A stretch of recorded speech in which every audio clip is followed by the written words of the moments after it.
Peggy 18.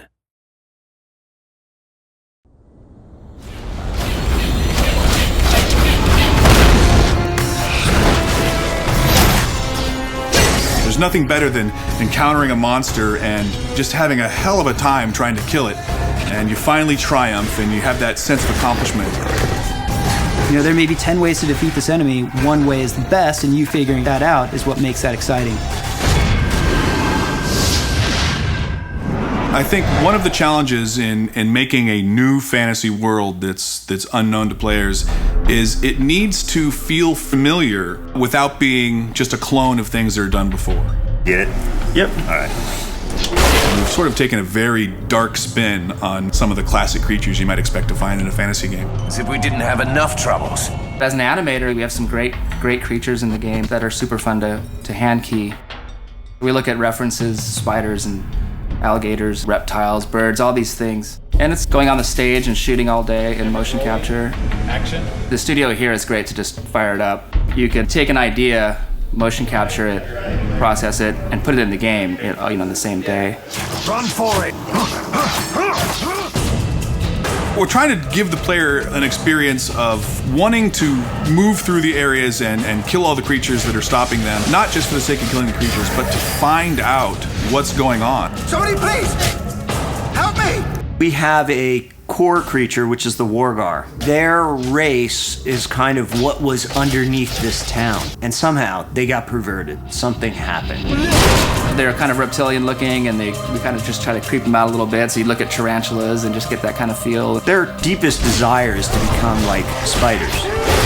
As you fight them, you start to see more and more strange variations on them until eventually you come upon an infected.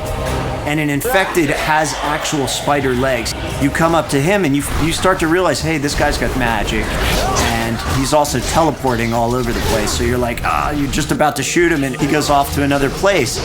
Fast, threatening, super intense, kind of creepy, pretty effective. Great. More bugs. I like the Minotaur because they charge the crap out of you. They're powerful figures. They have big chests and arms, but their heads are a little emaciated, and they have some twisted, vicious-looking horns. What we wanted out of a creature like this was something that was going to run and smash into things and just send the players flying if they weren't too careful.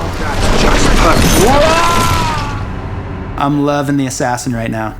She's a very kind of sexy, quick character that takes on the guys and pops through different environments. Basically, her head is on a staff. And she also teleports like the infected Wargar. What she does is she'll place this staff in the world, and you're like, what the hell's going on? Next thing you know, this staff is fighting you, and she's fighting you. Anuvan is the dark force behind whatever badness is happening throughout the land. But it's not clear at all what it is that he's really up to.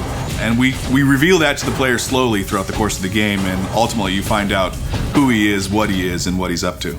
Good for you. When you walk into arena, you have to take the time to look at the enemies that are there and what their strengths and weaknesses are, and then figure out what is your best strategy to go in there. It's not going to be the same every time. You're going to have to use some tactics and some planning. Because the best combat to me is one where I'm using my brain and I'm thinking of the trade-off. Action, chaos, then you take a breather and you get a story moment, and then it leads you on your path. I think overall it's just this really rich experience. It's a great world to delve into.